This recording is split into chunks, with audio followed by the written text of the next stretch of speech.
اعوذ باللہ من الشیطان الرجیم بسم اللہ الرحمن الرحیم الحمد للہ رب العالمین والعاقبۃ للمتقین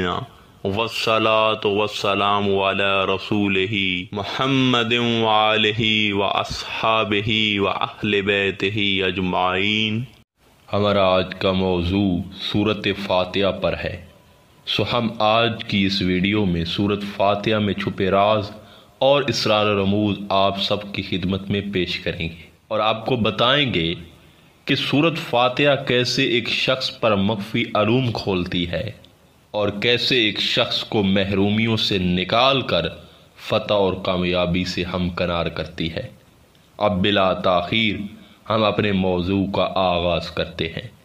سامعین کرام، قرآن کریم علم کا ایک سمندر ہے اور ہر کوئی حاجت مند ہو کر اس سمندر سے سیراب ہونے کی کوشش میں مگن رہا ہے، اور یہاں ہر کوئی اپنی طلب کے مطابق سیراب ہوا ہے۔ مگر سامعین کرام یاد رہے کہ قرآن اگر ایک سمندر ہے تو قرآن کی ایک سورہ جس کا نام الفاتحہ ہے، یہ اس سمندر کی گہرائی ہے، اور یہ سورت قرآن کریم کا خلاصہ بھی ہے۔ ہمارے مفسرین، اولیاء کرام اور اہل لغت نے سورت فاتحہ کے لفظ فاتحہ کے بے حد مطالب نکالے ہیں جو اس پوری سورہ کو انٹروڈیوس کرواتے ہیں۔ سامعین کرام،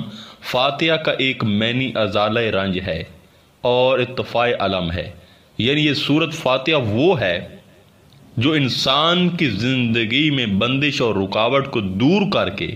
اور اس کی زندگی کی مشکلات کو رفع کرتی ہے، اور یہ سورہ فاتحہ ظاہری مرادوں کے دروازے کھولتی ہے اور باطنی رنج و علم اور غم کو دور کرتی ہے اور لوگوں کی احتیاجات کو پورا کرنے کا سبب بنتی ہے۔ دیکھیں، لفظ فاتحہ فتح سے بھی ہے، جس کا مطلب یہ ہے کہ یہ سورت برکات ارضی اور سماوا کے دروازے کھولنے والی ہے، لہذا اس اعتبار سے یہ سورت فتح اور برکات کا ذریعہ بھی ہے۔ اسی طرح فاتحہ کا تیسرا معنی فتح علوم اور ہدایت بھی ہے، کیونکہ یہ ایک حقیقت ہے کہ فاتحہ سے انشراح صدر ہوتا ہے اور علوم اور معارف کا دروازہ کھلتا ہے اور موہبات ربانی انسان کے دل پر ظاہر ہوتے ہیں۔ سامعین کرام، یہاں علم کے کھلنے سے مراد صحیفوں والے علم کا کھلنا نہیں ہے، بلکہ سینے والے علم کا کھلنا ہے، باطنی علم کا کھلنا ہے، وہ خاص علم کا کھلنا ہے جو کہ انسان کے باطن میں بوٹی کی مانند پیوست ہو کر پھلتے پھولتے خوشبودار تناور درخت کی شکل اختیار کر لیتا ہے، اور پھر وہ سینہ بسینہ منتقل ہوتا چلا جاتا ہے۔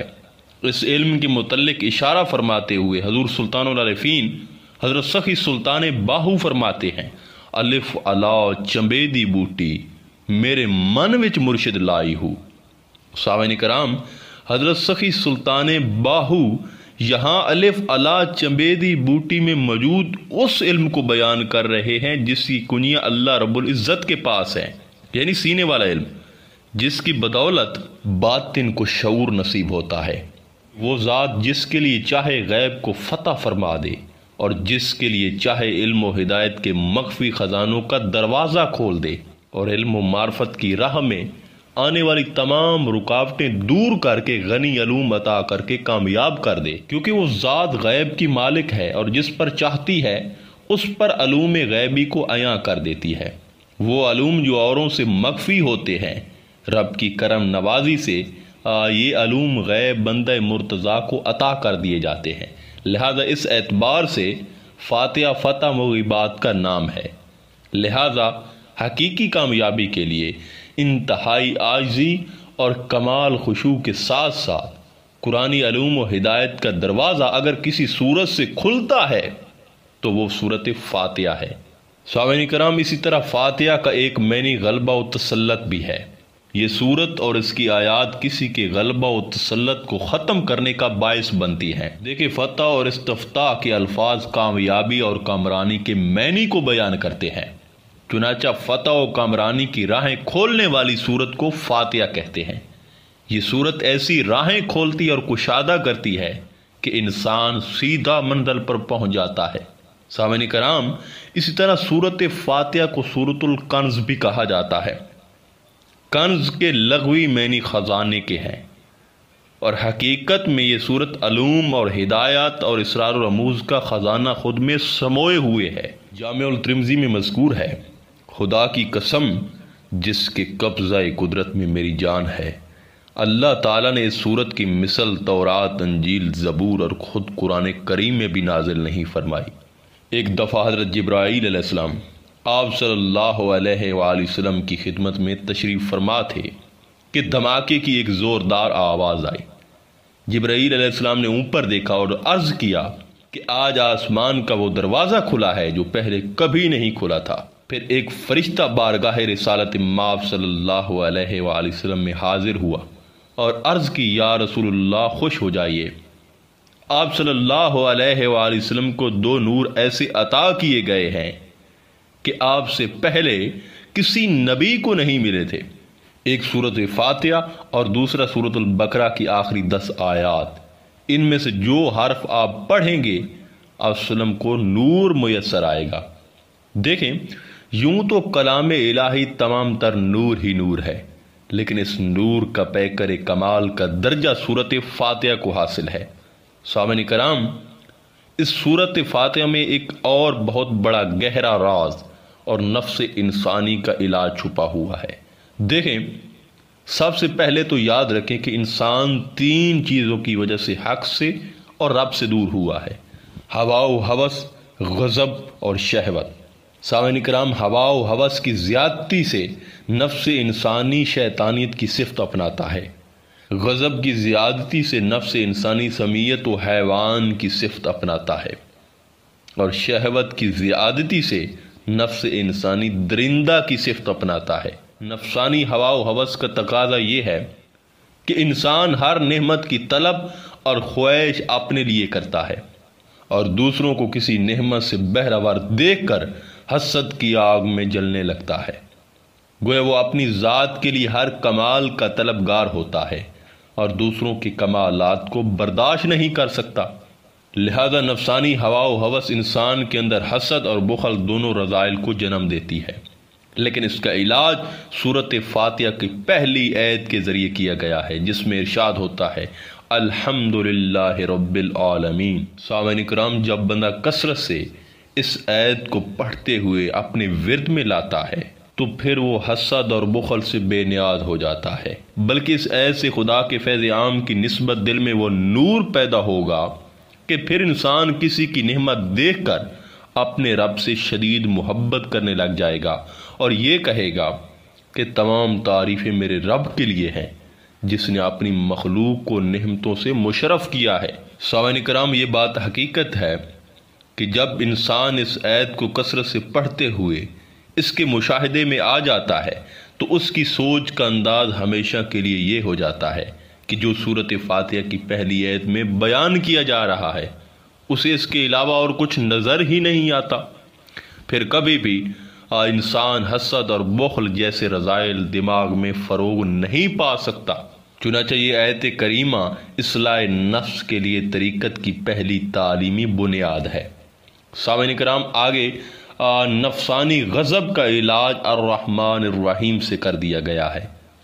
کیونکہ اس آیت سے رحمت باری تعالیٰ کا مضمون دل پر وارد ہوتا ہے۔ رحمت عزتی کا وہ آفاقی اور ہمہ جہت تصور جو الرحمن الرحیم کے 2 الفاظ میں درج ہے، دراصل یہ انسانی طبیعت کو غصے اور غیظ و غضب کی کیفیت سے نجات دیتا ہے، بشرطے کہ انسان خلوص نیت کے ساتھ اس علاج کی طرف متوجہ ہو، کیونکہ یہ آیت یہی درس دیتی ہے کہ جس کی زبان پر الرحمن الرحیم بار بار آتا ہے وہ غیظ و غضب سے نجات پا کر رب کریم کی رحیمی کے سایہ میں آ جاتا ہے۔ لہذا رب کی رحمت کا یہی مفہوم نفس انسانی کو غضب سے پاک کر دینے کے لیے کافی ہے۔ اس طرح نفسانی شہوت کا اثر رذائل کرنے کے لیے مالک یوم دین سے رہنمائی ملتی ہے۔ یہ الفاظ انسان کو شہوت سے ہٹا کر یوم حساب اور آخرت کے حساب کی یاد دلاتے ہیں، اور جب شہوت کا خیال آئے تو سامنے قبر آ جاتی ہے اور اس ایت میں وہ قوت ہے، وہ طاقت ہے کہ جو خلوص نیت سے اسے ورد زبان بنا لے اس پر کبھی شہوت غالب نہیں آ سکتی۔ سامعین کرام، یہ وہ صورت ہے جس کے ہر لفظ میں ہزاروں راز اور ہزاروں انسان کے روحانی اور جسمانی علاج چھپے ہیں۔ دیکھیے سورۃ فاتحہ میں ایک لفظ اہدنا ہے۔ سامعین محترم، سورۃ فاتحہ کو پڑھتے پڑھتے انسان جب لفظ اہدنا پر پہنچتا ہے تو اہدنا کی پکار کے ذریعے انسان بارگاہ عزتی سے شعور اور ہدایت طلب کرتا ہے۔ وہ اپنے مالک سے شعور مانگتا ہے جس کے باعث اسے اپنی منزل کی خبر ہو سکے۔ گویا وہ زبان سے اس امر کا اعتراف کر رہا ہے، میں اپنی منزل حیات سے بے خبر ہوں، مجھے اپنے مقصد تخلیق کا کوئی علم نہیں، میں نہیں جانتا کہ تو کیا چاہتا ہے، لہذا مجھے وہ ہدایت اور معرفت عطا کر دے جس سے میں اپنی زندگی کے نصب امین کو جان سکوں، مجھے اپنی منزل حیات کا شعور اور اس کا تعین ہو سکے، مجھے اپنی تخلیق اور مقصد زی سے آگاہی مل سکے۔ سامعین کرام، صدق دل سے نکلنے والی اس پکار پر ہدایت حق متوجہ ہوتی ہے اور انسان کو شعور مقصد عطا کر دیتی ہے۔ اس کے بعد ایک اور نئی طلب جنم لیتی ہے اور وہ ہے راستے کے تعین کی ضرورت۔ اس طرح اس صورت میں اہدنا کے بعد اس صراط کی پکار کے ذریعے انسان بارگاہ عزتی سے راستے کے تعین کی ہدایت طلب کرتا ہے۔ اب وہ خالق اور مالک سے اپنی رہنمائی مانگتا ہے جس کے باعث اسے منزل تک پہنچنے والے راستے کی خبر ہو سکے۔ اب وہ خالق اور مالک سے اپنی رہنمائی مانگتا ہے جس کے باعث اسے منزل تک پہنچنے والے راستے کی خبر ہو سکے۔ گویا وہ رب سے یہ التجا کر رہا ہے کہ اے راستہ دکھانے والے، مجھے معلوم نہیں کون سا راستہ اس منزل کو پانے کے لیے صحیح ہے اور کون سا غلط، مجھے اپنی رحمت سے سیدھی راہ کی ہدایت عطا کر دے، میرے لیے اس راہ کو متعین کر دے کہ جس پر میں چل کر اپنی منزل حیات کو پا سکوں۔ یقین جانیے کہ صدق دل سے اٹھنے والی اس پکار پر ہدایت حق متوجہ ہوتی ہے اور انسان کو بیچ راستے کے تعین کی توفیق سے نواز دیتی ہے۔ اس کے بعد ایک اور طلب دامن گیر ہو جاتی ہے اور وہ ہے حصول مقصد کی ضمانت، المستقیم۔ دیکھیں، المستقیم کی پکار کے ذریعے انسان بارگاہ عزتی سے استقامت اور حصول مقصد کی ضمانت طلب کرتا ہے۔ اب وہ اپنے خالق و مالک سے اس امر کی یقین دہانی مانگتا ہے کہ وہ صحیح راستے پر استقامت کے ساتھ گامزن رہ سکے، کیونکہ استقامت ہی منزل مقصود تک پہنچنے کی اصل ضمانت ہے۔ وہ یہ دعا کر رہا ہے کہ اے کامیابی عطا کرنے والے، مجھے درست استقامت سے نواز دے تاکہ میں اپنی منزل کو پا سکوں۔ کہیں ایسا نہ ہو کہ میں اس راستے پر چلا جاؤں یا بھٹک نہ جاؤں جہاں پہ غم ہیں، جہاں پہ معمون ہیں، جس پر راہزن ہیں اور وہ مسافروں کو لوٹتے ہیں، جس پر شیطان تیرے بندے کو بہکاتے ہیں، کہیں میں اس راستے پر نہ چلا جاؤں۔ لہذا مجھے وہ راستہ دے جس پر استقامت ہو، جو تیرے لیے پسندیدہ ہو۔ سامعین کرام، جب یہ ندا دل کی گہرائیوں سے نکلتی ہے تو اللہ تعالیٰ کی ذات انسان کو حفاظت اور استقامت کی خوشخبری سنا دیتی ہے اور ارشاد ہوتا ہے کہ اگر حفاظت اور استقامت کے ساتھ منزل مقصود تک پہنچنے کی ضمانت چاہتے ہو تو آؤ میرے انعام یافتہ بندوں کے نام سفر بن جاؤ، ان کی معیت اور رفاقت اختیار کر لو، کیونکہ ان پر نہ میرا غضب ہوا ہے اور نہ وہ کبھی راہ ہدایت سے ہٹے ہیں۔ سامعین کرام، الغرض اس صورت میں وہ راز، وہ حقائق، وہ طاقت، وہ فتح و کامیابی، ظاہری اور باطنی دونوں کامیابی چھپی ہے جس کا احاطہ انسان کی عقل سے باہر ہے۔ لہذا اگر آپ کا کوئی بھی مسئلہ ہے، جسمانی ہے، روحانی ہے، جس طرح اوپر ہم نے بتائے ہیں ان میں سے کوئی بھی مسئلہ ہے، تو جو شخص اس صورت کو کثرت سے چلتے پھرتے اٹھتے بیٹھتے توجہ اور دھیان سے پڑھتا ہے تو وہ انشاءاللہ تعالی کبھی ہدایت، انعامات اور فتح سے محروم نہیں ہوتا اور اس کا کوئی مسئلہ باقی نہیں رہتا اور اس پر وہ علوم کھلتے ہیں کہ جن کا تعلق باطن سے ہے۔ لہٰذا ہمیں چاہیے کہ اگر ہم کوئی بھی چیز پئیں یا کھائیں تو ساتھ اس پر بھی سورۃ فاتحہ پڑھیں، کیونکہ جب وہ پانی یا غذا ہمارے اندر جائے گی تو اندر نور بنے گا، ہمارے لیے تسکین کا باعث بنے گا، اور اس سے انشاءاللہ تعالی بہت کچھ آشکار بھی ہوگا۔ سامعین کرام، تعداد کی حد مقرر نہیں، جتنا آسان لگے پڑھ سکتے ہیں، لیکن توجہ اور یقین شرط ہے۔ آخر میں دعا ہے کہ اللہ تعالی ہمیں سورۃ فاتحہ پڑھنے اور اس سے برکتیں، رحمتیں اور کامیابی سمیٹنے کی توفیق عطا فرمائے۔ انشاءاللہ تعالی ملتے ہیں ایک نئے موضوع میں، تب تک اللہ نگہبان۔